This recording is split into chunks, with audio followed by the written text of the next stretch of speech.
Okay, welcome again, guys, to another episode of Finance by Speng. Today, we'll be looking at the topic of why does the rich always seem to get richer? And I know this is a widely asked question, so let's hope that by the end of the video, we can actually come to a conclusion behind the question. So, the rich getting richer is not just luck; it has to do with strategy, and it has to do with a foundation that they set because they understand financial literacy. The rich plays by a different set of rules that most people don't even know exist. In this video, we'll be doing a breakdown or a deep dive to explain some of these rules and how you can use these rules to actually improve your financial situation.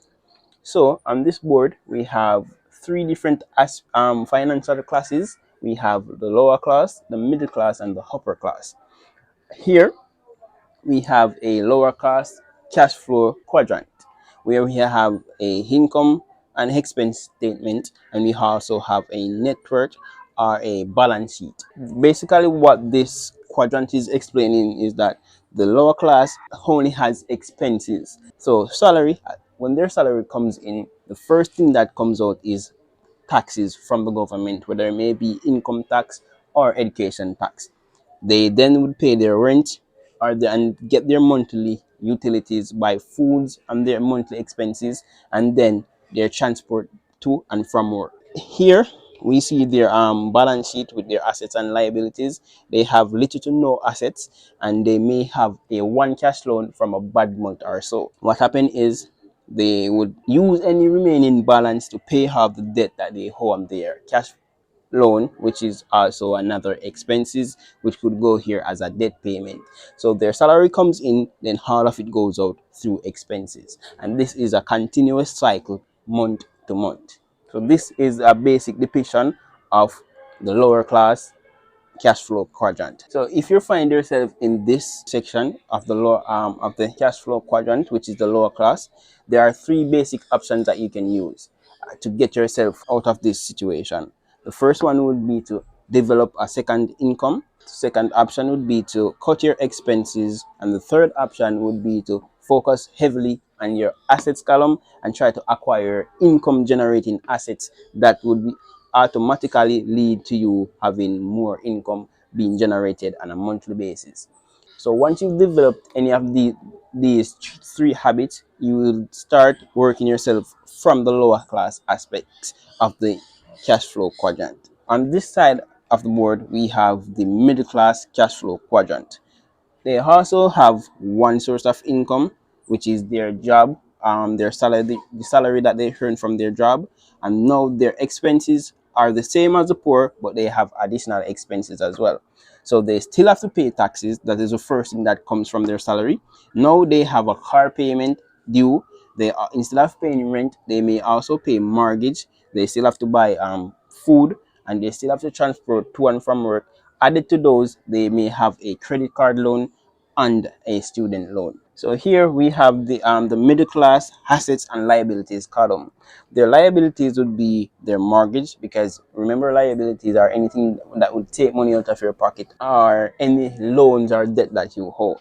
So we see here that their mortgage is a liability, their car loans, student loans, and the credit card debts. On the asset side, they may have their home, because their home is, the more they pay on the mortgage is the more equity that they have in their home, and the more their home appreciates in value is the more it may cost if they should resell or anything of that nature. They may also have some high yield savings account where they are earning a good interest rate on, and sometimes they do invest in stocks and other investment assets. A middle class person, they are better off than a lower class, but the majority of their income still live through the expense column. So what we see here is a middle class person is heavily dependent on a monthly salary. If, for instance, they should have a pay cut or anything like that for a particular month, we will see where they will typically struggle. So here we see where in order to improve your situation as a middle class person, if you find yourself in the middle class section here, you'd still need to do some of the basic thing as the lower class. So you still need to develop a second income, figure out a way to cut your expenses, or invest heavily in your assets column, where your assets will lead back to your income. On this side of the board, we see where you have the upper class cash flow quadrant. The big difference here is their income. So they have multiple sources of income and they have minor expenses. So on the income, they may have some rental income, dividends from a high earning stock portfolio.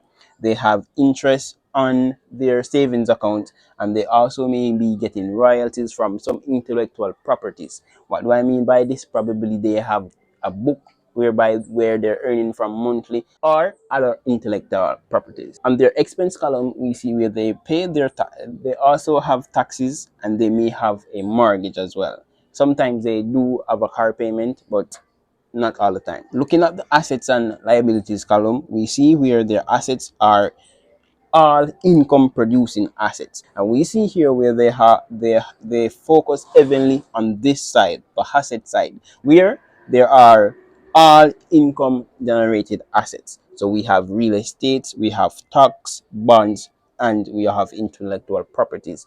They may have liabilities such as their mortgage, as explained, consumer loans and credit card loans, but majority of the time these loans were taken to invest in their assets, which will automatically increase their income.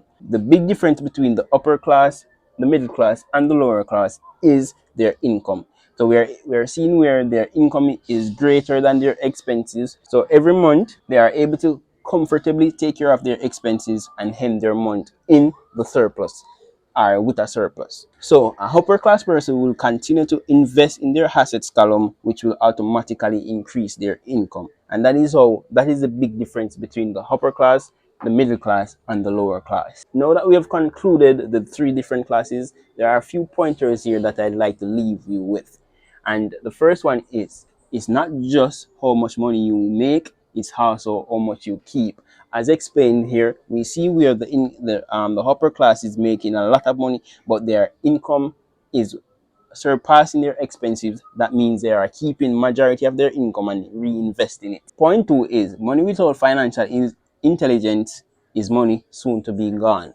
So what this means is, if you can have the money but you lack the financial intelligence, and what will automatically happen is you lose the money. And we can use scenarios of athletes who get big deals overnight and return to being broke, or persons who win the lottery and after a period of time they return to square one. And the third and final point I want to leave with you guys is, if your pattern is to spend everything, an increase in your income will automatically just result in an increase in your spending. Because what will happen is, if you're used to spending everything, if you get more money, then you're going to find more things to spend on. And that is it for today, guys. Have yourself a wonderful rest of the day, and hope you're able to take away something from this and start working towards your financial freedom.